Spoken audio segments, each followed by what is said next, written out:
Please, children.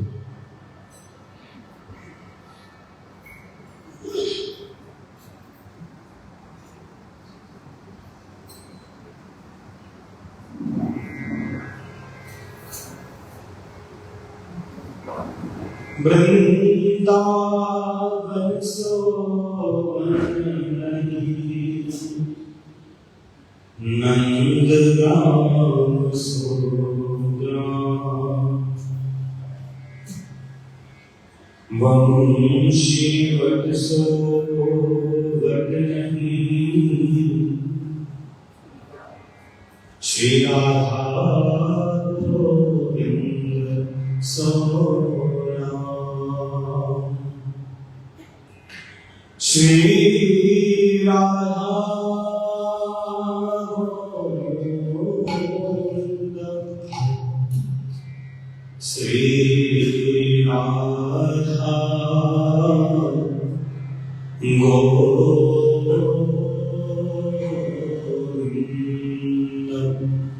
Shri Radha गुरुदेव की जय। जय जय श्री राधा कृष्ण। श्री राधे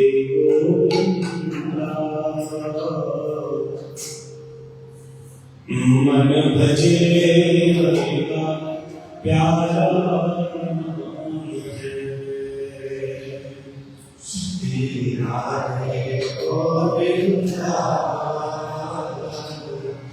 मन भजे हरिका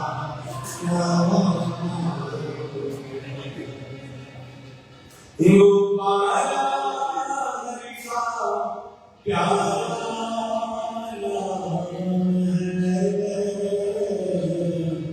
नंदलाला हरिका प्यारा नाम है।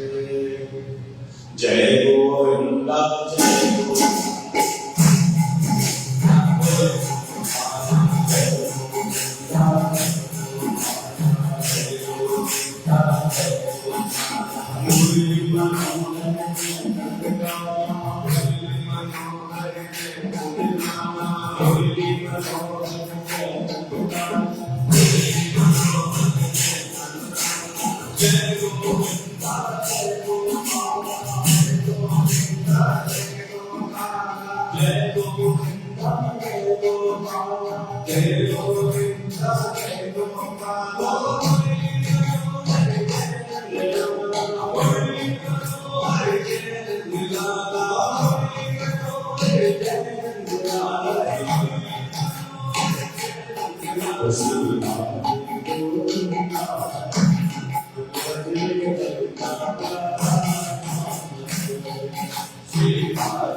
वृंदावन का कण कण बोले Shri Radha Radha, Shri Radha Radha, Shri Radha Radha, Shri Radha Radha, Shri Radha Radha, Shri Radha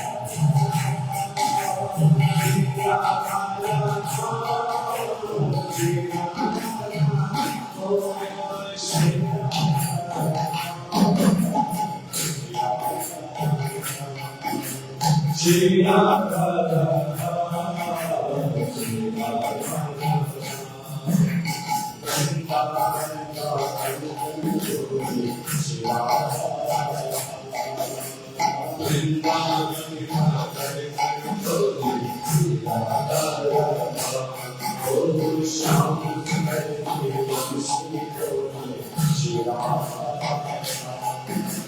Sham Sundar ke Vamsi Bole Shri Radha, Shri Radha,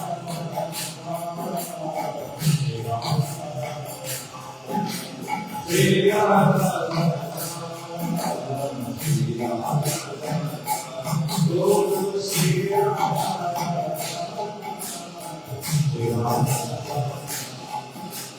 Shri Radha,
Shri Radha.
ॐ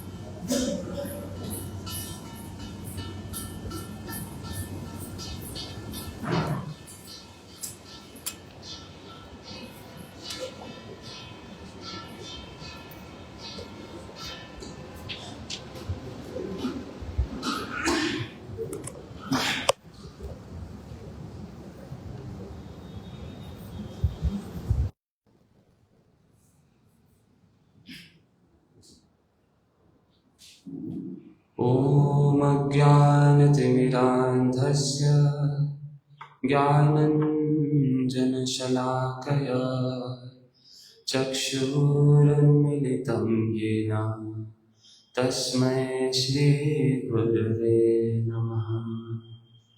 नमो विष्णुपादाय राधिकाय प्रियात्मने श्रीमद्भक्तिवेदान्त नारायणेति नामिने श्रीकृष्ण लीला कथने सुलक्षमौदार्य माधुर्य गुणश्च युक्तं वरं वरेण्यं पुरुषं महन्तं नारायणं तं शिरसा नमामि। यं प्रव्रजन्तं मनुपेतमपेतकृत्यं द्वैपायनो विरह कातर आजुहाव पुत्रेति तन्मयतया तर्वोऽभिनेदुस्त्वं सर्वभूतहृदयं मुनिमानतोऽस्मि। वाञ्छाकल्पतरुभ्यश्च कृपा सिन्धुभ्य एव च पतितानां पावनेभ्यो वैष्णवेभ्यो नमो नमः। श्रीकृष्ण चैतन्य प्रभु नित्यानंद श्री अद्वैत गदाधर श्रीवासदि गौर भक्तवृंद। हरे कृष्णा कृष्णा कृष्णा हरे हरे हरे राम राम राम हरे हरे।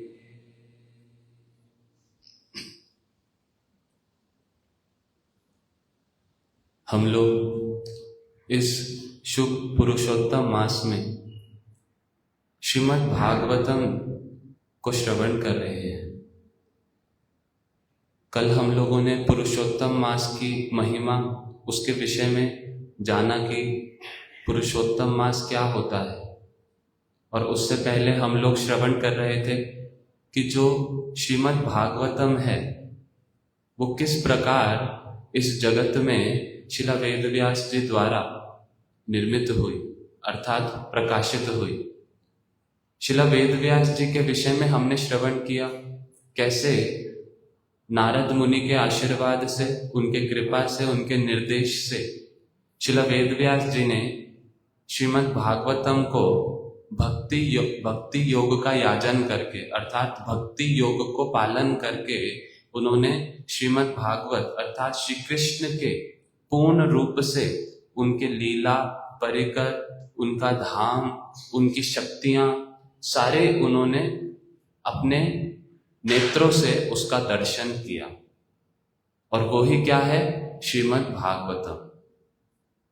किंतु श्रील वेदव्यास जी श्रीमद् भागवतम को ग्रहण करके भी उन्होंने उसी समय उसको सब जन सामान्य के लिए लिखा नहीं, अर्थात वो सब लोगों के लिए उस समय पर उपलब्ध नहीं थी। आज हम सभी लोग श्रीमद् भागवतम को श्रवण कर रहे हैं, उसको पढ़ पा रहे हैं, तो ये सारा कुछ किस प्रकार से हुआ। श्रील वेदव्यास जी ने मन में ये विचार रखा कि ये जो श्रीमद् भागवत है ये कैसी है, निगम कल्पतरोर गलितम फलम। ये तो बड़ा गूढ़ रस है, गूढ़ तत्व है। ये कोई अनधिकारी व्यक्ति इसको तो ग्रहण नहीं कर सकता। इसके लिए तो एक विशेष प्रकार का अधिकार चाहिए। तो इसीलिए श्रील वेदव्यास जी ने वो भागवतम का जो विद्या, जो ज्ञान, वो भागवतम को सबको, अपने सारे शिष्यों को भी उन्होंने प्रकाशित नहीं किया उनको। तो किस प्रकार से श्रीमद् भागवतम के जो मुख्य एक पर्सनैलिटी हुए, जिनके माध्यम से हम लोगों तक श्रीमद् भागवतम पहुंची। हम जैसे अनधिकारी, हमारा तो उस प्रकार का कोई अधिकार भी नहीं, किंतु फिर भी वो सर्वश्रेष्ठ वस्तु हम लोगों तक क्या हो गई, एक्सेसिबल हो गई, हम लोगों तक प्राप्त होने के लिए वो यहाँ पर आ गई। तो वो किसके माध्यम से? मुख्य रूप से श्रील शुकदेव गोस्वामी। तो उन्हीं श्रील शुकदेव गोस्वामी के विषय में हम लोग आज कुछ श्रवण करेंगे कि कौन है वो और क्या उनकी महिमा है। नाम से ही समझते हैं शुकदेव। शुक अर्थात क्या होता है? तोता। एक पक्षी का नाम है शुक, तोते को शुक भी बोलते हैं। तो ये जो शुकदेव है, शुक जो है, ये कोई साधारण शुक नहीं है। ये श्रीमती जी के, श्रीमती राधा रानी के बड़े ही प्रिय शुक पक्षी हैं। कैसे? श्रीमती राधा रानी इनको बड़ा ही स्नेह, बड़ा ही प्रेम करके उसका पालन करती है। अपने पास उसको बिठाकर अपने हाथ पे रख के उनको सुंदर सुंदर अनार के दानों को चुगाती है और उनसे वार्तालाप करती है। अपने हृदय की बात उस शुक पक्षी के साथ वो करती है। क्या कहती है? कहती है, हे शुक, कृष्ण से मिलना ये तो आसान नहीं। कृष्ण कैसे हैं? कृष्ण को कहा जाता है दुरापजन, अर्थात ऐसे वाले व्यक्ति जिनको सब कोई ही प्राप्त करना चाहता है, किंतु उनको प्राप्त करना, उनसे मिलना कोई आसान, कोई सरल बात नहीं है। बड़े बड़े योगी, महायोगी, शिवजी, ब्रह्मा जी, देवता आदि सभी लोग उन कृष्ण की एक झलक को प्राप्त करने के लिए न जाने कितने कितने अपना चेष्टाएं करते हैं। बड़े बड़े योगी उनको अपने हृदय में एक मुहूर्त के लिए धारण करने के लिए कितनी सारी तपस्या करते हैं। हे शुक, ऐसे कृष्ण जिनको प्राप्त करना, जिनका दर्शन करना इतना दुर्लभ है, ऐसे वाले श्री कृष्ण से क्या हो गया? मेरी प्रीति लग गई। हे शुक, मेरी प्रीति लग गई और अब देखो तो क्या हुआ, अब मेरा मन उनसे हटता नहीं है, मेरी रति पूर्ण रूप से उनमें चली गई है। मैं क्या करूं? मैं कैसी हूं? मैं तो क्या हूं? मैं तो यहाँ पर गोपी के रूप में हूं और मैं स्वच्छंद रूप से उनका दर्शन नहीं कर सकती, उनसे मिल नहीं सकती। मुझसे अच्छे तो अपने आप को किस प्रकार से धिक्कार दे रही हैं श्रीमती राधा रानी। विरह भाव में धिक्कार देते हुए कह रही हैं कि मुझसे अच्छे तो ये वन की जो ये हिरण आदि पशु हैं, वो बड़े ही निर्विघ्न रूप से कृष्ण से मिलन कर सकते हैं, दर्शन कर सकते हैं, उनके साथ खेल सकते हैं, किंतु मैं तो उस प्रकार से नहीं कर सकती। कैसा मेरा दुर्भाग्य है। तो ऐसे करते करते कृष्ण का नाम उच्चारण करने लगे। कृष्ण कृष्ण किसको बोल रही हैं? उस शुक पक्षी को। और बड़े प्रेम के साथ उसको पालन करती है, उसको अनार का दाना ऐसे चुगाती है और जब अच्छे से उसको खिला कर दिया तो अब ये जो शुक है वो क्या किया? सारी की सारी बातें जो श्रीमती राधा रानी बोल रही हैं, अपने हृदय के विचारों को, उद्गार को वो इस प्रकार से बतला रही हैं, वो सारी की चीजों को शुक क्या करता है? कंठस्थ कर लेता है। क्योंकि शुक पक्षी का एक गुण है, जो भी सुनता है उसको उसी स्वर में वो पकड़ लेता है। तो श्रीमती राधा रानी के उन भावों को पकड़ के शुक सारा कुछ कंठस्थ कर ले। जो जो श्लोक श्रीमती राधा रानी कृष्ण के लिए बोलती हैं, सारी चीजें उन्होंने कंठस्थ कर ली। और अब शुक पक्षी का स्वभाव कैसा होता है?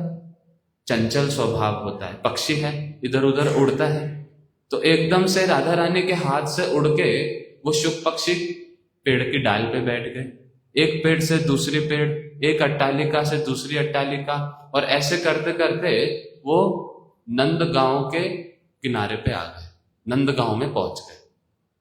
तो वो शुक अब नंदगांव में जब पहुंचे तो वहां पे एक पेड़ की डाली पे बैठ गए वो पक्षी, और उस पेड़ के नीचे ही श्री कृष्ण अपने सखा मधुमंगल के साथ बैठे हुए थे, कुछ वार्तालाप कर रहे थे। तो जैसे ही ये पक्षी उस डाल पे आके बैठा तो अब जो उसने मुंह पे जो रट लिया है क्या है, कृष्ण नाम। राधा रानी के पास रहता है, राधा रानी के पक्षी हैं, राधा रानी तो कृष्ण का नाम लेती सब समय। तो वो पक्षी भी क्या कहता, डाल पे बैठ के कृष्णा कृष्णा कृष्णा कृष्णा।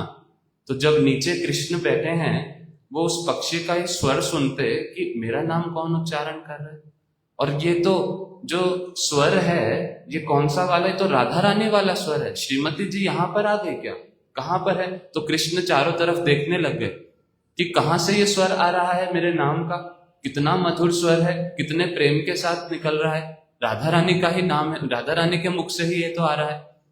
तो जब ऐसे इधर उधर देखा तो देखा कि ओ ये डाल पर एक ये शुक पक्षी बैठा है, ये कृष्णा कृष्णा बोल रहा है। तो बोलते बोलते वो शुक पक्षी वो श्लोकों को भी उच्चारण करने लगा जो राधा रानी के मुख से निकले थे, और उन सारी बातों को श्रवण करके श्री कृष्ण बड़े प्रभावित हुए और एकदम से उसको बुलाते हैं। स्नेह उमड़ रहा है उस पक्षी के प्रति, और उसको ऐसे हाथ करके बुलाते हैं, इधर आओ इधर आओ। तो वो कृष्ण की सौंदर्य को देखकर, उनके वचनों को सुनकर एकदम से मुक्त हो गया, और वो पक्षी आकर कृष्ण के कंधे पर बैठ गया और फिर हाथ पे बैठ गया। तो कृष्ण उस पक्षी से वार्तालाप कर रहे हैं कि कितने सुंदर रूप से तुम ये नाम उच्चारण कर रहे हो। तो वहां मधुमंगल भी खड़ा है, वो भी देख के कहता है कि अरे इस पक्षी को हम लोग रख लेंगे। कृष्ण कहते हैं मैं अब इसको कहीं भी जाने नहीं दूंगा, ये मेरा पक्षी हो गया, अब मैं इसको कहीं जाने नहीं दूंगा। क्यों? क्योंकि बड़ा अच्छा है, ये तो बड़ा सुंदर रूप से कैसा कैसा उच्चारण करता है।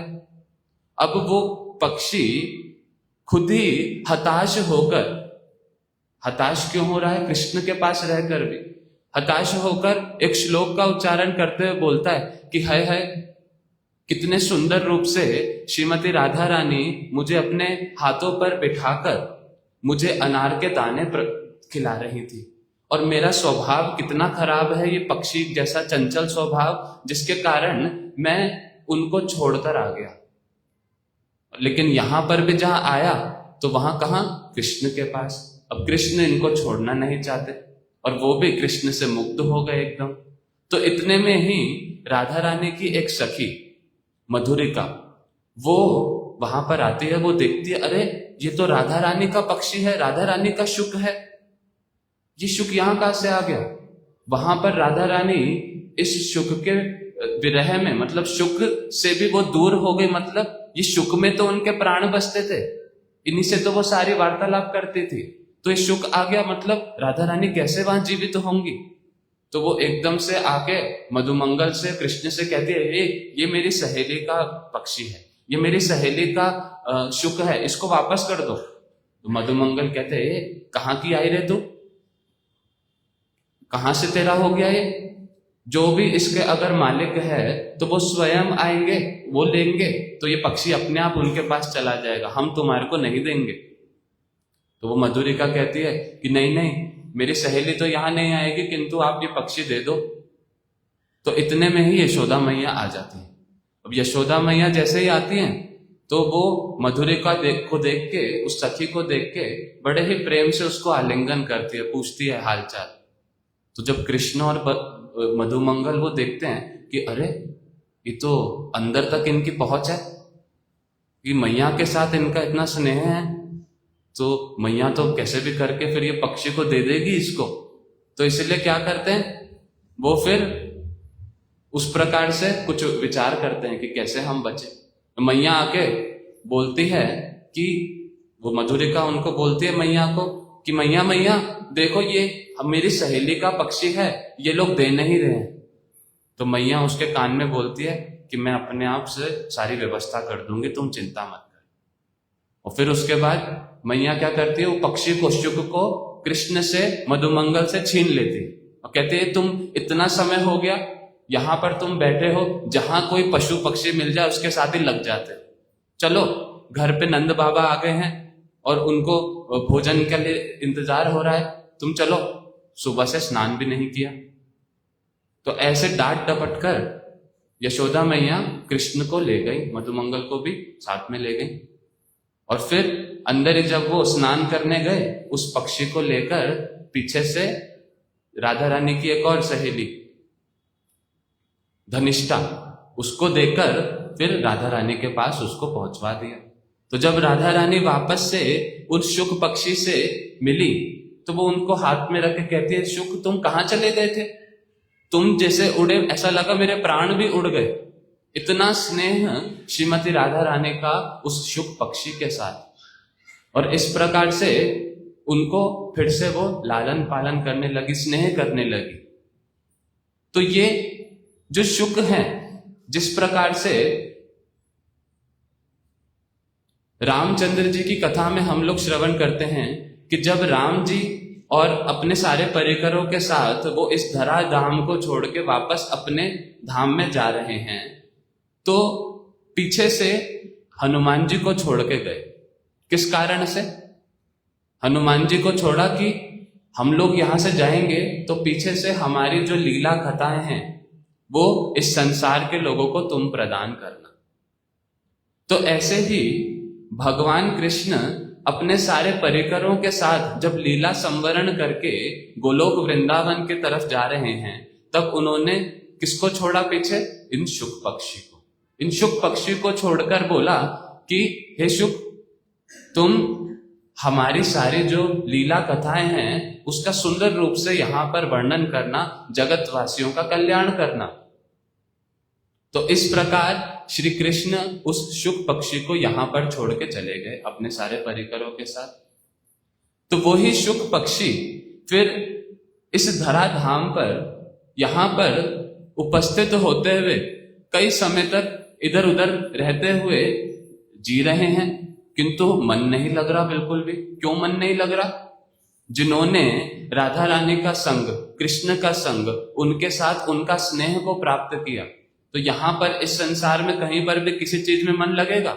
नहीं मन लग रहा। तो इधर उधर उड़ रहे हैं, इधर जाते हैं उधर जाते हैं, कहां पर मैं किस प्रकार से कहीं से मेरे को भगवान का, उनकी कथाओं का संग हो जाए, श्रवण करने को मिले। तो उड़ते उड़ते कहां पहुंच गए? कैलाश में। कैलाश में क्या देखा कि शिवजी पार्वती जी को भागवत की कथा श्रवण करा रहे। शिवजी भागवत पढ़ रहे हैं और पार्वती जी कथा सुन रही हैं। तो वहीं उस पेड़ के ऊपर डाली पर पत्तों के बीच में छुप के बैठ गए। यहां पर ये सबसे अच्छा जगह है, यहां से अच्छे से मेरे को कथा सुनने को मिलेगी।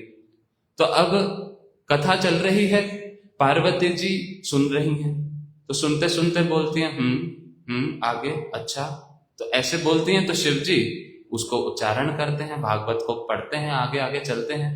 तो करते करते भागवत में एक सेक्शन आता है, कुछ स्कंद आते हैं जिसमें इस सृष्टि के विषय में भगवान ने किस प्रकार से इस सृष्टि की रचना करी, कैसे प्रकृति की रचना, सारी बड़ी तत्व वाली चीजें, जिनके कारण सुनते सुनते पार्वती जी को क्या हुआ?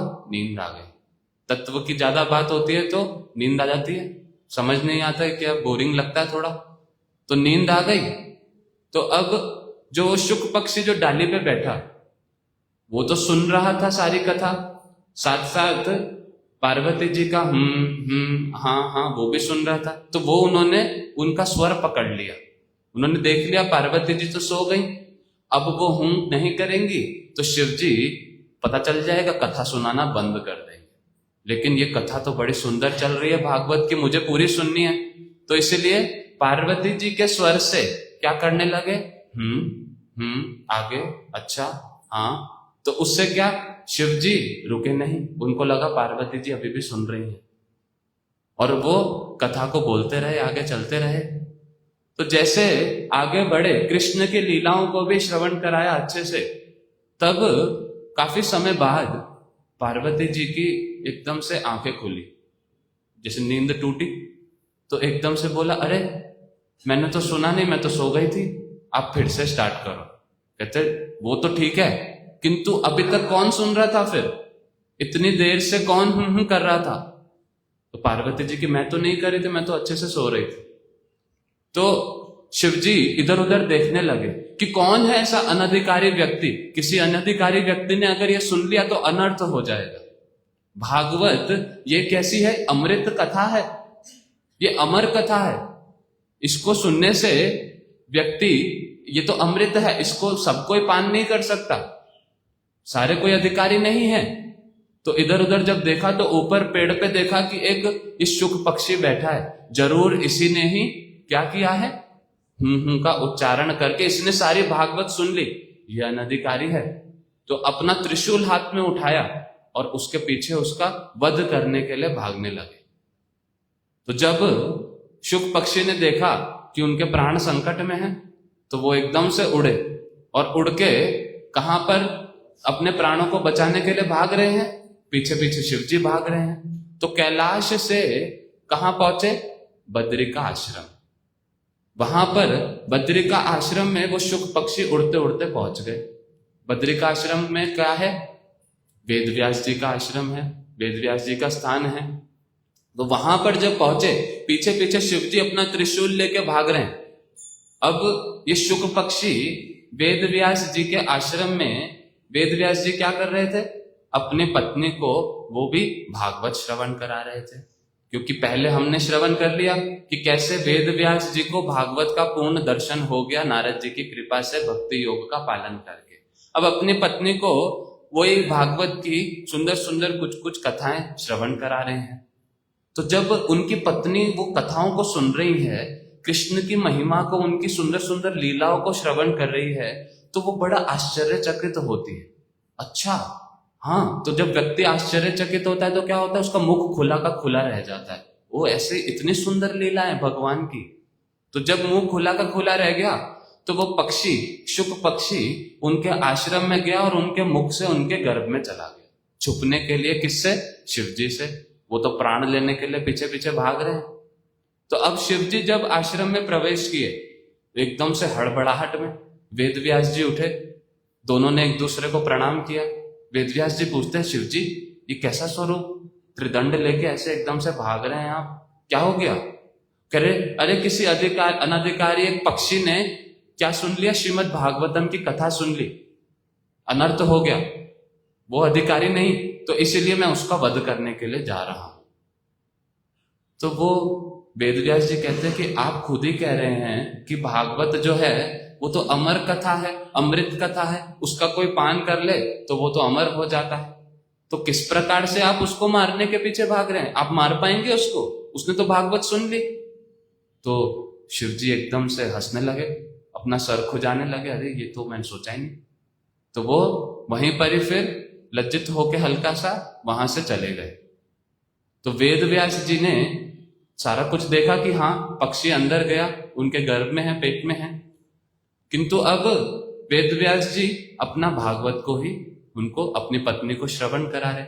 तो कई दिन हो गए, कई महीने हो गए, कई वर्ष हो गए, 16 वर्ष, अब तो 12 वर्ष कुछ ऐसे बीत गए, और वो जो बालक है, वो जो गर्भ है, वो नहीं निकलता। तो फिर माता को बड़ी पीड़ा होती, 9 महीने में कितनी पीड़ा होती है, तो वो 16 वर्ष तक उसको धारण करी गर्भ को, कितनी पीड़ा होगी। तो वेद व्यास जी अपने पत्नी वातिका की पीड़ा को देखकर वो कह रहे हैं उस जो गर्भ में बालक है कि बालक, अपनी माता पे थोड़ा सा दया करो, उनको इतनी पीड़ा हो रही है, तुम बाहर आ जाओ। कहते नहीं, मैं बाहर नहीं आऊंगा। क्यों? बाहर क्या है? बाहर माया है, बाहर विषय लोग हैं जिनके स्पर्श से क्या होगा, मैं माया को स्पर्श हो जाएगा, मैं मलिन हो जाऊंगा। तो क्या बोल रहे हैं, गर्भ क्या बड़ा स्वच्छ जगह है जो बाहर आके मलिन हो जाऊंगा? माता का जो गर्भ है वो क्या है? किस प्रकार से टट्टी पेशाब की थैली, कितना उसमें पीड़ा होती है, कीड़े काटते हैं, कितना एक तरीके से खराब स्थान है। किंतु उस स्थान को सुखदेव गोस्वामी क्या कह रहे हैं? ये अच्छा स्थान है, बाहर तो बड़ी भयंकर माया है। हमारे गुरुवर्ग भी इस प्रकार का आचरण करके दिखलाते। श्रील गौर किशोरदास बाबा जी महाराज वो पैखाने में जाके हरिनाम करते। क्यों? क्योंकि बाहर क्या है? बाहर विषयी लोगों का जो गंध है वो उस पैखाने के गंध से भी बहुत गंदा है, बहुत खराब है, उसको वो सहन नहीं कर पाएंगे। अंदर जो पैखाना का गंध है वो इतना नहीं मन को असुविधा कर रहा है, वहां अच्छे से निर्जन भजन हो रहा है, अच्छे से भगवान का नाम हो रहा है। किंतु बाहर विषय लोग आके अनेक अनेक प्रकार से चित्त को दूषित करते हैं। तो सुखदेव गोस्वामी अपने पिताजी अर्थात वेद व्यास जी उनके अनुरोध को बिल्कुल भी स्वीकार नहीं कर रहे। क्या बोल रहे हैं कि मैं तो माया से स्पर्श हो जाऊंगा तो इसलिए मैं नहीं आऊंगा बाहर। वेद व्यास जी कहते हैं मैं बोल रहा हूं तुम्हें माया स्पर्श नहीं करेगी, चिंता मत करो, बाहर आ जाओ। सुखदेव गोस्वामी गर्भ में क्या कह रहे हैं? नहीं, मुझे आपके वचनों में पूर्ण रूप से विश्वास नहीं है। भगवान स्वयं जब आकर मुझको आश्वासन देंगे तब मैं बाहर आऊंगा। तो वेद व्यास जी ने ध्यान करके श्री कृष्ण, स्वयं श्री कृष्ण को ही वहां पर प्रार्थना करे कि आप उपस्थित होइए। और कृष्ण वहां उपस्थित होके जब उन्होंने सुखदेव गोस्वामी जी से कहा कि आप बाहर आ जाइए, माता को बहुत पीड़ा हो रही है, आप बाहर आ जाइए। कहते नहीं, मुझे माया स्पर्श करेगी। नहीं, मैं कह रहा हूं माया आपको कितनी देर का स्पर्श करेगी? जैसे सरसों का दाना, सरसों के दाने को एक गाय के सींग के ऊपर कोई गिरा दे तो वो कितनी देर तक उस सींग के ऊपर रहता है? एकदम से बिल्कुल क्षण भर, बहुत, उससे भी कम। तो उतनी देर तक ही माया स्पर्श कर सकती है आपको। तो जब उन्होंने कहा इस प्रकार से, तो सुखदेव गोस्वामी ने श्रवण किया कि ये तो वही वचन है। क्यों? क्योंकि शुक पक्षी हैं, कृष्ण के वचनों को पहचानते हैं कि कोई साधारण व्यक्ति नहीं बोल रहा है, ये स्वयं भगवान कृष्ण ही बोल रहे हैं। तो ये सुनते ही फिर क्या किए? हाँ, बाहर आ गए, उसी क्षण बाहर आ गए। और बाहर आते ही फिर क्या किया? सुखदेव गोस्वामी, हम लोग श्लोक श्रवण करते, यम प्रव्रजंतम, प्रव्रजंतम अर्थात बाहर निकलते ही वन की ओर चल दिए। एक बार मुड़ के पीछे देखा भी नहीं, माता की चेहरा, पिता का सूरत कुछ नहीं देखा और एकदम से वन की तरफ आगे बढ़ने चले गए। और पीछे वेद व्यास जी जो पिता हैं वो हा पुत्र करते हुए पीछे दौड़ रहे हैं। अब कोई सोचे कि वेद व्यास जी तो सारे वेद पुराणों के रचयिता हैं, श्रीमद् भागवतम को उन्होंने पूर्ण रूप से दर्शन किया है, और वो ऐसे अपने पुत्र के मोह में, शरीर के संबंध से पुत्र के मोह में हा पुत्र कहते हुए पीछे पीछे दौड़ रहे हैं। ये कैसा स्वरूप है?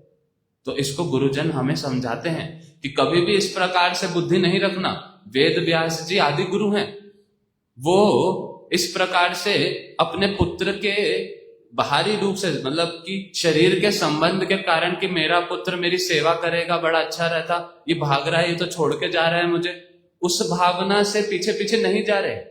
वेद व्यास जी मन में ये भावना रखते हैं कि ये जो श्रीमद् भागवतम का जो ये फल है, ये जो संपत्ति है जो मुझे प्राप्त हुई है, ये नष्ट ना हो जाए, ये नष्ट ना हो जाए। उत्तराधिकारी को ढूंढते हुए कि हाँ, ये जो पुत्र है, ये सुखदेव जो है, कैसा एकदम संसार से पूर्ण रूप से निर्लिप्त है, दूर है, एकदम कोई स्पर्श नहीं है, ये पूर्ण रूप से योग्य पात्र है इस भागवतम की संपत्ति को धारण करने के लिए। तो उस भावना के साथ वेद व्यास जी कि ये संपत्ति नष्ट ना हो जाए भगवान की, जीवों का कल्याण के लिए वो अपने पुत्र के पीछे भाग रहे हैं, हा पुत्र करते हुए।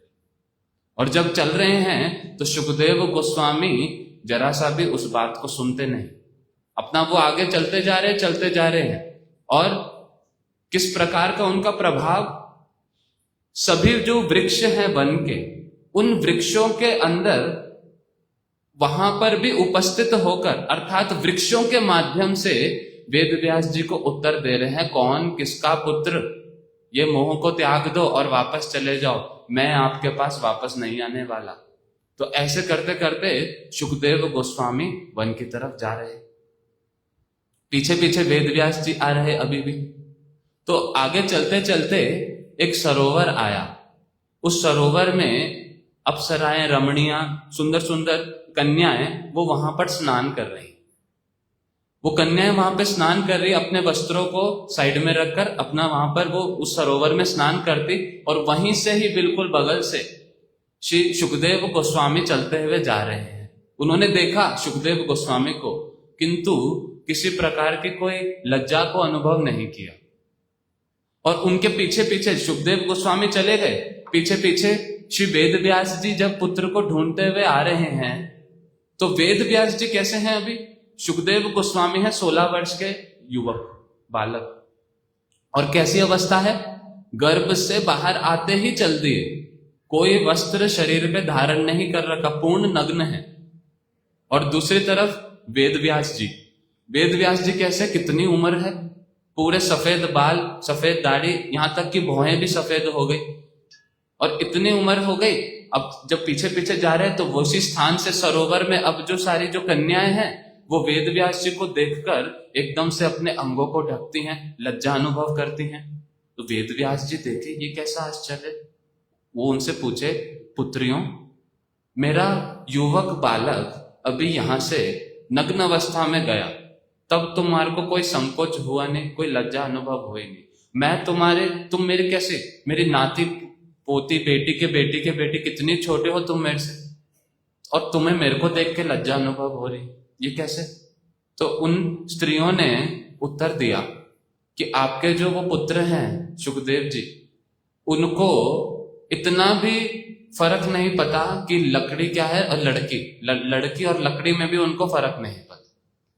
ये प्रश्न आके उन्होंने तो किया नहीं कि अरे आप लोग लज्जित अनुभव क्यों नहीं कर रहे, किंतु आपने आके ये प्रश्न किया हमसे कि तुम लज्जा क्यों अनुभव कर रही, अर्थात आपको भेद ज्ञान है, उनको वो भेद ज्ञान भी नहीं, वो पूर्ण रूप से किसी और अवस्था में स्थित है। तो ऐसा वाला श्रील सुखदेव गोस्वामी जी की महिमा किस प्रकार से पूर्ण रूप से इस संसार से, संसार की सारी वस्तुओं से एकदम से निर्लिप्त है। चलते चलते वो तो चले गए वन में, और वेद व्यास जी उनको पकड़ नहीं पाए, उनको ला नहीं पाए वापस। तो अब हृदय में बड़ा शोक भी है, और बार बार विचार कर रहे हैं कि किस प्रकार से सुखदेव को मैं वापस लेके आऊं, क्योंकि ये संपत्ति का जो वास्तविक उत्तराधिकारी है वो यही है। तो श्री वेद व्यास जी अपने अन्य शिष्यों को बोलते हैं कि तुम लोग वन में जाते हो ना, अलग अलग सेवाएं करने के लिए, लकड़ियों का चयन करने के लिए, यज्ञ के लिए, अलग अलग चीजों के लिए, तुम्हारे को भय होता है वहां पर। मैं तुम्हारे को कुछ एक आध श्लोक बताऊंगा, वो श्लोक को तुम उच्चारण करोगे तो तुम्हारे सारे भय दूर हो जाएगा। तो वो जो वेद व्यास जी के दूसरे शिष्य, उन लोगों ने वो श्लोक को कंठस्थ कर लिया, और अब जा रहे हैं वन में, लकड़ियों का चयन करते करते वो श्लोकों का उच्चारण करते हैं। क्योंकि वन में कौन है? सुखदेव गोस्वामी कहीं ना कहीं वन में ही इधर उधर वो एक अलग अवस्था में, समाधि अवस्था में वहां पर उपस्थित है। तो अब जो अन्य शिष्य हैं वेद व्यास जी के, वो वन में जाकर उन श्लोकों का उच्चारण कर रहे हैं जो वेद व्यास जी ने उन्होंने बताए। वेद व्यास जी ने कौन से श्लोक बताए? जिसमें भगवान श्री कृष्ण के रूप का, उनके गुण का व्याख्यान है। बर्हा पीड़म नटवर वपु कर्णायो कर्णीकारं बिभ्रद्वासः कनक कपीशं वैजयन्तीं च मालं रिन्द्राण वेणुरधर सुदया पूरयन् गोपवृन्दे वृन्दारण्यं स्वपदरमणं प्राविशत् गीतकीर्ति। बड़े सुंदर रूप से वो जो उनके शिष्यगण हैं वो लकड़ी का चयन करते करते इन श्लोकों का उच्चारण कर रहे हैं।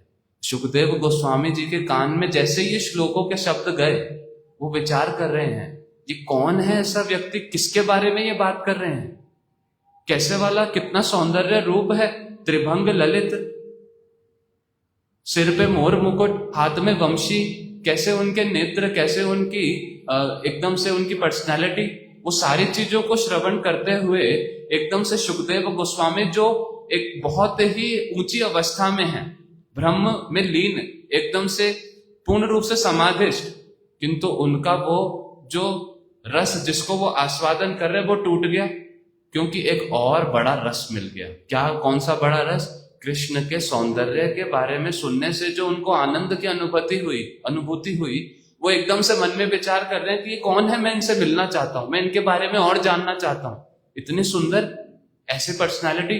तो वो भाग भाग के देख रहे हैं कहां से आवाज आ रही है, कहां से आवाज आ रही है, और उन शिष्यों के पास पहुंचते हैं, बोलते हैं ये जो तुमने श्लोक बोला इतना सुंदर तुमने ये वर्णन किया, ये इनके बारे में और बताओ ना, ये कौन है, इनके बारे में और बताओ। तो उनके शिष्य क्या बोलते हैं, इनके बारे में आपको और जानना है तो आपको हमारे गुरुजी के पास आना होगा, वेद व्यास जी के पास। वो सारा कुछ जानते हैं, वो अच्छे से आपको और आगे की बातें बतलाएंगे। तो ये श्रवण कर लिया उन्होंने, अच्छा, तो अब बार बार उसी श्लोक को स्मरण करते रहते हैं। अगले दिन फिर दूसरा श्लोक जिसमें कृष्ण के गुणों की बात बतलाई गई, ऐसे गुण जो बिल्कुल ही हृदय को पिघलाने वाले, कैसे वाले, वो दूसरा श्लोक भेजे अपने शिष्यों के माध्यम से। अब वो अगले दिन उस श्लोक का उच्चारण कर रहे हैं, अहो बकीयम स्तन कालकूटम, जिसमें बतला रहे हैं कि कैसे कृष्ण जो पर्सनैलिटी, जिनका सौंदर्य तो सुना पिछले श्लोक में, और अब उनका गुण कैसा है कि उनको मारने के लिए जो राक्षसी आई, पूतना आई, उसको किस प्रकार से उसका कैसा वाला उद्धार कर दिया। मारने के लिए आई तो कोई द्वेष नहीं रखा उसके प्रति, कि उसको अच्छे से बहुत अच्छी सजा दी।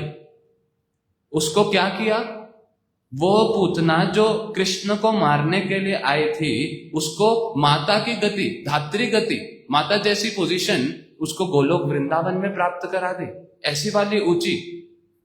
तो कैसा वाला ये दयावान पुरुष है, ऐसी दया तो कभी सुनने में नहीं आती। कम्बा दयालु शरणम ब्रजे, कि ऐसे वाली दया, ऐसे वाली पर्सनैलिटी का भजन कोई क्यों नहीं करेगा। तो श्रील सुखदेव गोस्वामी जब इस श्लोक को सुने तो एकदम से अब रुका जाता नहीं, अब इस श्लोक को सुनने से ही फिर से शिष्यों के पास जाके कहते हैं, मुझे अपने गुरुजी के पास लेके चलो, कौन है ये कृष्ण, मैं इनके बारे में और जानना चाहता हूं, इनको प्राप्त करना चाहता हूं। तब श्रील सुखदेव गोस्वामी किनके पास उपस्थित हुए, जाकर श्री वेद व्यास जी के पास। और श्री वेद व्यास जी ने श्रील सुखदेव गोस्वामी को पूर्ण रूप से उस भागवतम का जो ज्ञान है, वो भागवतम उन्होंने प्रदान करे। श्रील सुखदेव गोस्वामी, हम कल भी श्रवण कर रहे थे कि किस प्रकार से जो भगवान कृष्ण है उनका जो भजन करते हैं, उनको किस प्रकार से जो सबसे ऊंची वस्तु है वो प्राप्त होती है। अन्य देवी देवता पितरों का भजन करने से, सेवा करने से वो वाली वस्तु कदापि प्राप्त हो नहीं सकती। तो इस प्रकार से श्रील सुखदेव गोस्वामी पूर्ण रूप से उस श्रीमद् भागवतम को उन्होंने धारण किया। आगे फिर क्या, दूसरी तरफ श्री परीक्षित महाराज, हम लोग श्रवण किए कि कैसे कुछ दिनों पहले हमने श्रवण किया कि महाभारत युद्ध जब समाप्त हो गया, तो महाभारत युद्ध के समाप्त होने के पश्चात जो अश्वत्थामा है उसने क्या किया, पांडवों के 5 पुत्रों को अंधेरी रात्रि में आकर उनका वध कर दिया, ये सोच के कि ये पांडव सो रहे हैं, और उसने वध कर दिया। बाद में पता चला कि ये तो पांडवों के पुत्र थे।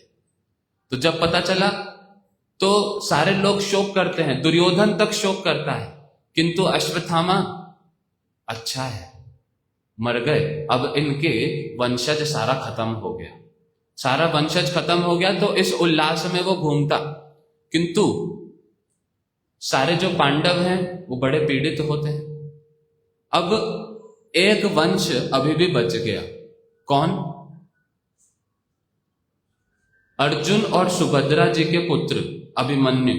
अभिमन्यु जी का भी वध हो गया था महाभारत में। अभिमन्यु जी की पत्नी थी उत्तरा, वो गर्भवती थी उस समय, और उस गर्भ में अभिमन्यु अर्थात पांडवों का ही वंशज आ गया, जिनका नाम क्या? परीक्षित। तो वो परीक्षित उत्तरा के गर्भ में उपस्थित थे। अभी अश्वत्थामा को जैसे पता चला कि अभी भी इनका वंश बचा हुआ है, तो उसने ब्रह्मास्त्र छोड़ दिया। किस पर? उत्तरा के गर्भ में। किसको टारगेट करते हुए? उस वंश को टारगेट करते हुए, परीक्षित जी को टारगेट करते हुए। तो जब इस प्रकार से उत्तरा देवी उस ब्रह्मास्त्र के ताप को झेल नहीं पा रही है, तो हा कृष्ण वो उनके पास गई रक्षा मांगने के लिए। तो कृष्ण ने क्या किया? भगवान स्वयं, भगवान कृष्ण क्या किए? वो उत्तरा के गर्भ में चले गए। अब यहां पर भी गुरुजन बड़े सुंदर बात बतलाते हैं कि कैसे कृष्ण भक्त वत्सल है, कैसे दयावान है, जिसमें जीव प्रताड़ित होता है ऐसी खराब स्थान में, मलमूत्र की थैली में, वहां पर भी भगवान चले गए अपने भक्त की रक्षा करने के लिए। एक बार भी सोचा नहीं क्या कि बाहर से भी तो कर सकता हूं, भगवान है, बाहर से नहीं कर सकते, अंदर जाने की क्या आवश्यकता थी? किंतु मन में क्या विचार है? अंदर पांडवों का वंश है, मेरा भक्त है, उसके दर्शन करना चाहता हूं। तो मन में ये विचार रख के उस खराब स्थान में जाकर भी क्या किया? उस ब्रह्मास्त्र को पूर्ण रूप से उसका जो इफेक्ट है खत्म करके परीक्षित जी की रक्षा करे। और परीक्षित महाराज जी उस गर्भ में उन्होंने अपने प्राण त्याग दिए थे, किंतु कृष्ण ने उनको फिर से प्राण संचरित किए और उनको वहां गर्भ में ही कृष्ण का सुदर्शन, उनका दर्शन प्राप्त हुआ।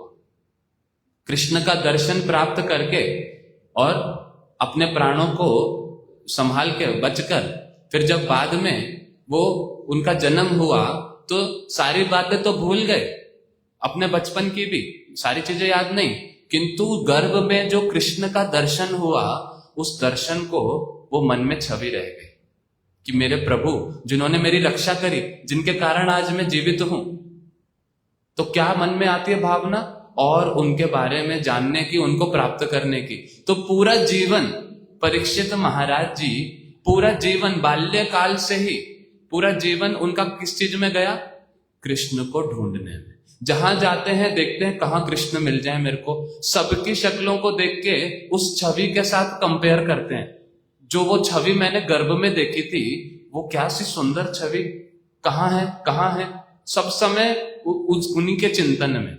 तो ऐसे श्री कृष्ण के परम भक्त, कैसे वो योग्य। तो वही परीक्षित महाराज जब इस प्रकार से ढूंढते ढूंढते वो राजा बन गए, क्योंकि पांडव लोग तो अब वन की तरफ चले गए और उन्होंने परीक्षित महाराज जी को सिंहासन दे दिया, राजा बन गए और अब प्रजा का पालन करते हैं, कृष्ण का चिंतन करते हैं सब समय। तो ऐसे करते करते एक दिन उन्होंने देखा क्या? बड़ी एक अजीब अवस्था।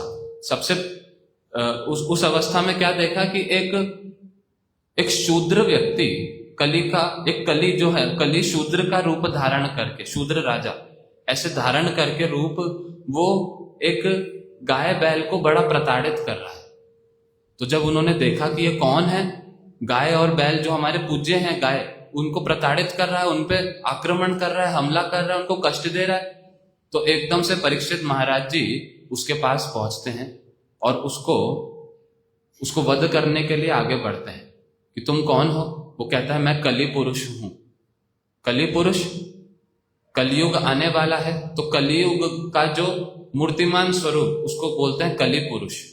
तो वो कली एकदम बेकार भयंकर दिखने में। अब ये उसका वध करने जाते हैं तो वो कली पुरुष हाथ जोड़कर उनके चरणों को पकड़ के बोलता है कि मेरा वध मत करो, आप तो राजा हैं, आप तो सब प्रजा का पालन करते हैं, मेरे को भी पालन करिए, मेरी रक्षा करिए।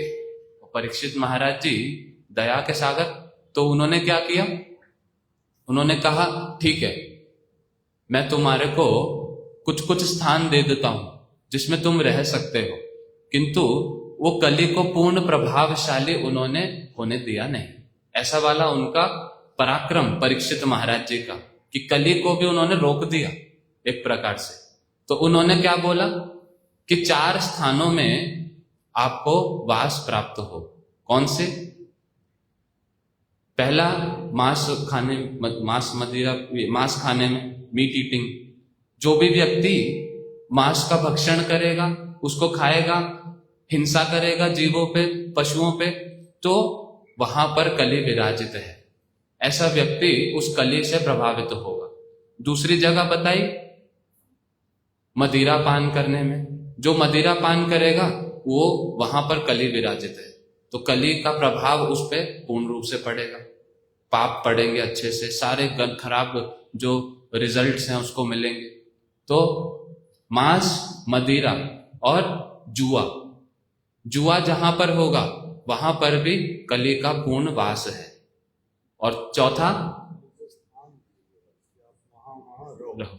तो ये सारे स्थान दिए कि आप वहां पर जाकर रहो, वो आश्रय दिया एक प्रकार से कि ये स्थान है आपके जहां पर आप रह सकते हो। मांस जहां पर भक्षण होता, जहां पे मदिरा पान होता, जहां पर जुआ खेला जाता, और चौथा जहां एक अवैध स्त्री संबंध, अवैध पुरुष स्त्री का संबंध जहां पर। तो अब उन्होंने इस प्रकार से जब ऐसा वाला वचन बोल दिया, तो अब जो ये कली पुरुष है बोलता है कि मुझे एक और स्थान दे दो, एक और स्थान दे दो, अर्थात एक और ऐसा स्थान दे दो जहां पर मैं रह सकता हूं, जहां मेरा प्रभाव रहे। तो वो क्या स्थान दिया परीक्षित महाराज जी ने? सोना, स्वर्ण। अर्थात वो सोना मतलब संपत्ति, धन संपत्ति, जिसके कारण हम देखते हैं कैसा कली का प्रभाव, भाई भाई से लड़ते हैं, सारा कितना खराब हो जाता है। तो इस प्रकार से परीक्षित महाराज जी ने उनको ये स्थान प्रदान किए। आगे चल के परीक्षित महाराज जी भगवान के प्रेरणा से ही, क्योंकि परीक्षित महाराज जी वो कोई साधारण व्यक्ति नहीं है, उन्होंने कृष्ण का दर्शन प्राप्त कर रखा है, कृष्ण के चिंतन में ही पूरा जीवन व्यतीत किया। तो ऐसे व्यक्ति कोई दोष नहीं कर सकते, किंतु बाहरी रूप से कुछ ऐसी क्रिया भगवान ने ही कराई जिसके कारण क्या हो सके, श्रीमद् भागवतम का पूर्ण रूप से विस्तार हो सके। तो परीक्षित महाराज जी ने आगे चलते चलते वन में उनको प्यास लगी तो एक ऋषि, शमिक ऋषि, वो वहां पर उपस्थित थे, ध्यान मुद्रा में बैठे हुए थे। तो शमिक ऋषि से उन्होंने जाकर प्रार्थना करी कि मुझे कुछ जल प्रदान कर दीजिए, मैं जल पान करना चाहता हूं, बहुत प्यासा हूं। तो शमिक ऋषि ने क्या कहा? कुछ भी नहीं कहा, क्योंकि वो तो ध्यान अवस्था में है, कुछ बोलते नहीं, कुछ सुनते नहीं, सुनाई भी नहीं दे रहा कुछ कि परीक्षित जी आए हैं। तो अब परीक्षित जी ने क्या किया, अपने जो बाण है, बाण से एक मरा हुआ सांप उठाकर उनके गले में रख दिया, वो गले में उनको पहना दिया और वहां से चले गए। पीछे जब उन ऋषि का जो पुत्र श्रृंगी ऋषि, वो जब वहां पर आए और देखा कि पिताजी के ऊपर किसी ने क्या किया, ये मरा हुआ सर्प डाल दिया, वो ध्यान अवस्था में थे, तो अपनी आंख बंद करके खुद ही ध्यान में बैठ के देखने लगे कि किसने ये किया है। और श्रृंगी ऋषि का भी प्रभाव, तो देख के पता लगा लिया कि परीक्षित महाराज उन्होंने आकर ऐसा किया। तो देखा ये राजा बनने योग्य नहीं, ऐसा वाला कुकर्म किया, एक ऋषि के ऊपर मरा हुआ सर्प डाल दिया, मेरे पिताजी के ऊपर। तो एकदम से उनको श्राप देते हुए, पीड़ित हृदय से श्राप देते हुए कहते हैं कि 7 दिन में इस परीक्षित की मृत्यु हो जाए, किसी सर्प के डसने से, तक्षक नाग के डसने से ही इन परीक्षित जी की मृत्यु हो जाए। तो जब ऐसे वचन बोल दिए और बाद में जब शमिक ऋषि अपने ध्यान अवस्था से उठे और श्रवण किया कि ये मेरे पुत्र ने क्या कर दिया, तो अपने पुत्र पे शासन किया कि तुमने क्या किया। परीक्षित महाराज ये साधारण व्यक्ति नहीं, कोई साधारण राजा नहीं, इनसे कोई भूल नहीं हो सकती, ये श्राप तुमने देकर ठीक नहीं किया, अपने पुत्र पे शासन किया। अब ये वाली बात शमिक ऋषि ने परीक्षित महाराज जी के मंगल के लिए ही उन्होंने ये बात संवाद वहां तक उनको पहुंचवा दिया कि इस प्रकार से आपको श्राप प्राप्त हुआ है कि 7 दिन के अंदर आपकी मृत्यु हो जाएगी, 7 दिन बाद। ये श्रवण करते ही परीक्षित महाराज जी, उनके हृदय में कोई बहुत बड़ा शोक नहीं उपस्थित हुआ कि हाय हाय 7 दिन में मैं मर जाऊंगा, बल्कि क्या, ओ भगवान की कैसी कृपा, तब कृपा अवलोकनम, सब चीज में भगवान की कृपा देखते कि कैसी कृपा, मैं इस राज्य को, इस सारी भोग संपत्ति को छोड़ नहीं पा रहा था, फंसा हुआ था इस चीज में, बच्चों में, बीवी में और सारे राज्य में प्रजा का पालन करने में, जिसके कारण मैं जो वास्तविक मनुष्य जीवन का जो एक उद्देश्य है उसको मैं कर नहीं पा रहा था। तो इसलिए क्या किया, बड़े प्रसन्न होकर एक मुहूर्त में ही सारे राजपाट को, अपने परिवार, संपत्ति, सारा प्रजा, सारा कुछ छोड़ के गंगा किनारे पर जाकर उपस्थित हुए। अब जैसे ही परीक्षित महाराज जी वहां उपस्थित हुए, संसार भर से कोने कोने से जितने ऋषिवर, सभी लोग वहां पर आके उपस्थित हो गए। किस लिए? क्योंकि परीक्षित महाराज जी कौन थे? वो पूरी पृथ्वी के राजा थे। तो जब ये संवाद पता चला तो सारे लोग वहां उपस्थित हो गए। क्या करने के लिए? परीक्षित जी को अलग अलग प्रकार से उनको सजेशन देने के लिए कि अब क्या कर्तव्य है। परीक्षित जी जानना चाहते हैं कि अब मेरा क्या कर्तव्य, ऐसा क्या करूं, मेरे लास्ट के ये 7 दिन हैं, कौन सी ऐसी सर्वश्रेष्ठ कार्य है जो मुझे करना चाहिए। अलग अलग ऋषिवर बता रहे, कोई बोल रहा है यज्ञ करिए, कोई बोले दान पुण्य करिए, कोई बोलते कुछ करिए कुछ करिए, अलग अलग सारे शास्त्रों की ही बातें बताते हैं। किंतु उन सारी बातों में, क्योंकि शास्त्रों में कितनी सारी बातें हैं, उन सभी बातों में सर्वश्रेष्ठ क्या है, और इसी के लिए इतनी बड़ी सभा हुई जहां सैकड़ों ऋषिवर वहां पर आकर ये विचार विमर्श कर रहे हैं। तो जब कर रहे हैं तो इतने में ही शुकदेव गोस्वामी, जिन्होंने हमने श्रवण किया वेद व्यास जी से श्रीमद् भागवतम को, उन्होंने पूर्ण रूप से प्राप्त किया, धारण किया।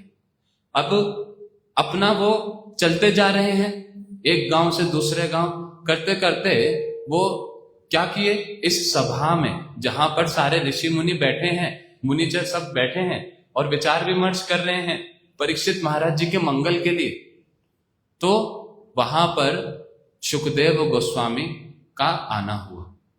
उससे पहले भी कुछ कुछ बताते हैं कि गांव से जब निकल रहे हैं तो शुकदेव गोस्वामी कैसी अवस्था में है, एकदम से नग्न अवस्था में है। और जब गांव के लोग, बच्चे लोग वो देखते हैं कि अरे कौन है, कोई पागल व्यक्ति है ना क्या, ऐसे कोई कपड़े भी नहीं डालते कैसे, तो क्या करते हैं, उनके ऊपर धूल फेंकते हैं, कंकड़ फेंकते हैं, उनको भगाते हैं, उनके पीछे पीछे उनको परेशान करते हैं। तो शुकदेव गोस्वामी उस प्रकार की जो उनके साथ जो व्यवहार हो रहा है गांव के लोगों का, स्त्रियों का, बच्चों का, उससे बिल्कुल भी विचलित नहीं हो रहे, बिल्कुल विचलित नहीं हो रहे, और उसी अवस्था में रहते हुए, उसको स्वीकार करते हुए अपना आगे चलते जा रहे हैं।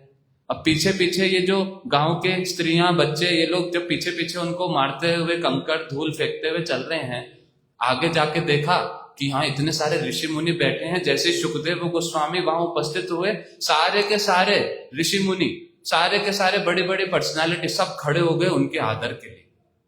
अब ये सारे गांव वाले देखते हैं कि ये कैसा एकदम से कोई तो हमसे भूल हो गई, कौन है ये शुकदेव गोस्वामी, ये तो कोई बहुत बड़ी पर्सनालिटी, सारे इतने बड़े सज्जन लोग, जो बड़े बड़े ऋषि मुनि, ये सब इनके आदर के लिए खड़े हो गए।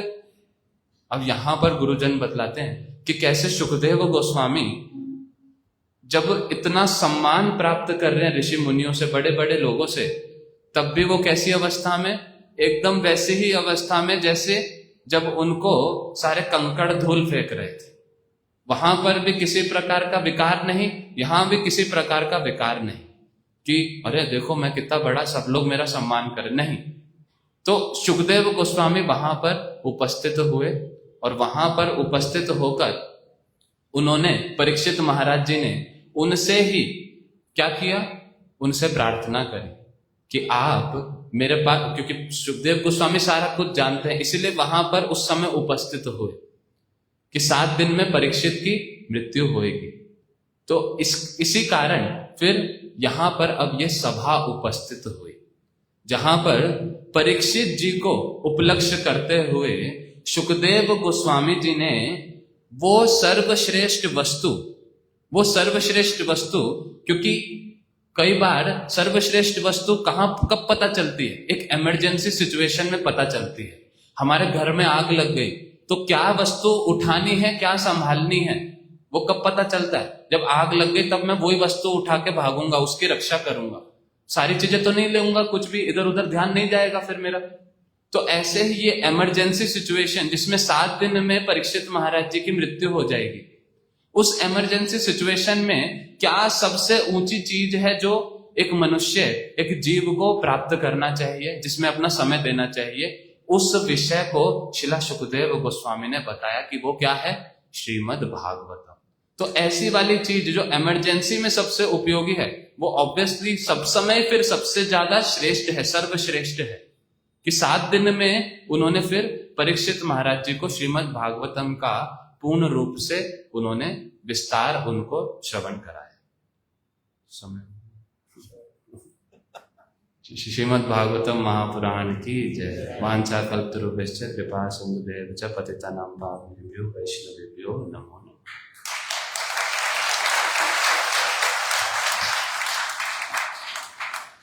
अभी तो आरती करते हैं, कल इससे आगे और सुनेंगे। अभी सभी लोग आरती करते हैं, खड़े होते हैं।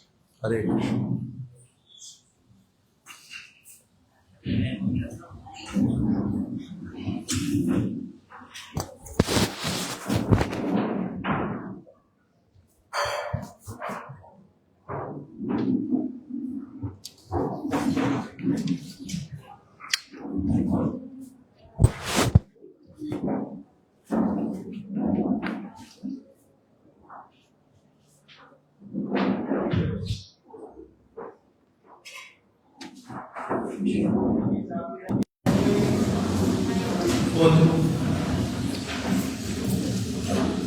किसी की स्कूटी की चाबी हो गई, किसी की चाबी खो गई है। यहाँ पर एक बच्ची खड़ी है, उसके हाथ में है।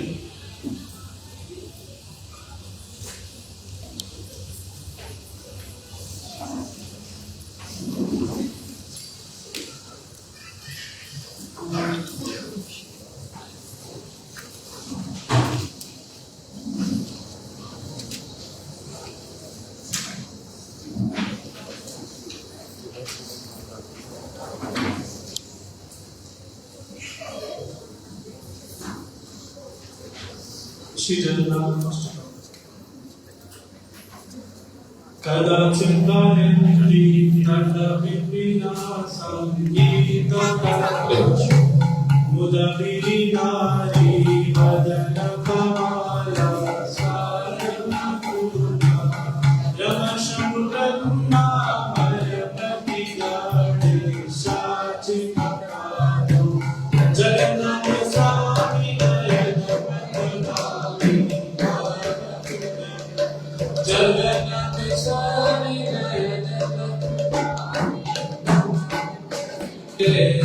जैसे व्यामेन श्रीहस्ति श्रीके चंद्रकी काटे टुकड़े काटे सहचरी काटा संविदधाते सदा श्रीमद् वृंदावन वसति लीला परिचायो जगन्नाथ स्वामी नयन वदनानि भवतु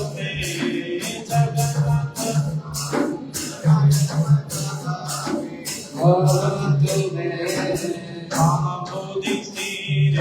कनकरुचिरे नीलशिखारे वसन्तसदान्त सहजबलभद्रेण बलीनं सुभद्रमध्यस्थ सकलसुरसेवानसयातु जगन्नाथ स्वामी नयन वदनानि भवतु मे जगन्नाथ स्वामी नयन वदनानि भवतु मे कृपा परमाया सजल जलधर श्रीनिरुचिरो रमणीया सुरदमया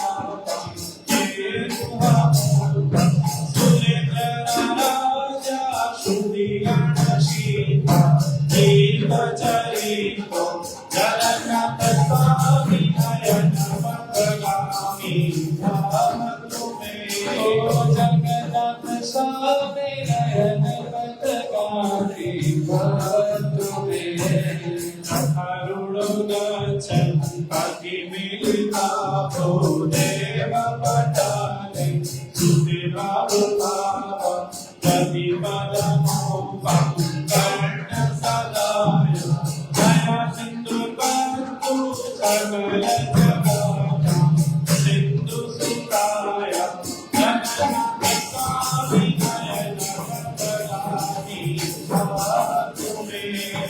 जगन्नाथ स्वामी नयन पथगामी भवतु मे परम ब्रह्म पीड कुवलयनाथो कुल्लनयनो निवासी विलासो विहितचरणो नन्दशिरसि दत्तानन्दियाता सरसवपुरा लिङ्गनसूपो जगन्नाथ स्वामी नयन पथगामी भवतु मे जगन्नाथ स्वामी नयन पथगामी भवतु मे अभयचिराचं अचकनतो माणिक्यविभावं छायाचे अमृतं सकलजनं काम्यं वरदातु सदा काले काले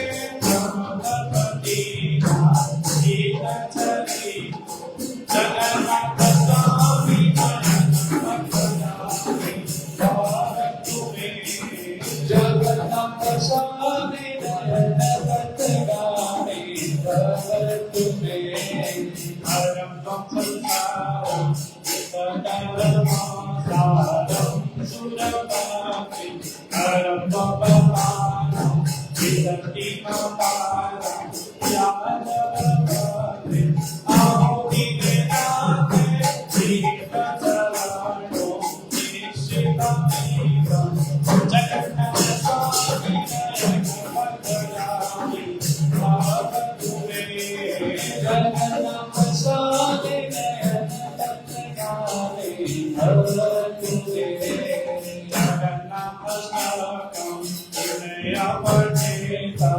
गायतं तुलसीं सर्वपापविष्णु दाताविष्णुतो संसगच्छति जगन्नाथ स्वामी नयन पथगामी भवतु मे जगन्नाथ स्वामी नयन पथगामी भवतु मे ओम जगन्नाथ स्वामी नयन पथगामी भवतु मे जगन्नाथ स्वामी नयन पथगामी भवतु मे हरे कृष्ण कृष्ण कृष्ण हरे हरे हरे राम राम राम हरे हरे हरे कृष्ण कृष्ण कृष्ण हरे हरे हरे राम राम राम हरे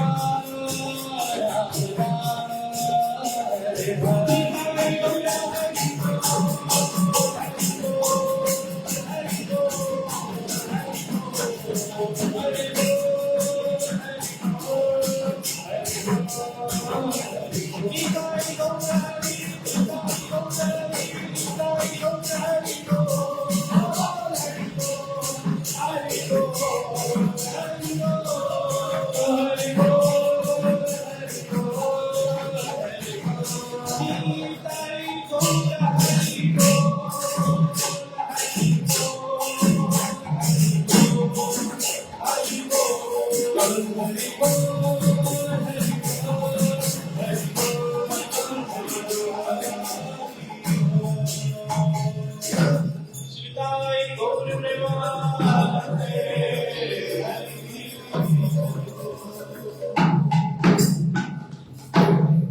जय शिशि गुरु गौरांग कथलिका गिरधारी शिशि राधा विनोद बिहारी शिशि राधा रमण बिहारी शिशि राधा माधव जू की जय। जय ओम विष्णुपाद अष्टोदश श्री श्रीमद् भक्ति वेदांत सिद्धांति गोस्वामी गुरु महाराज की जय। जय मुकलिला वरिष्ठ श्री श्रीमद् भक्ति वेदांत नारायण गोस्वामी महाराज जी की जय। समस्त गौड़िया गुरु वर्ग की जय। श्री पुरुषोत्तम मास की जय। श्री हरिनाम संकीर्तन की जय। श्रीमद् भागवतम महापुराण की जय। श्रीमद् माधव प्रभु जी की जय। श्री निताई गौर प्रेमानंदे हरि हरि बोल।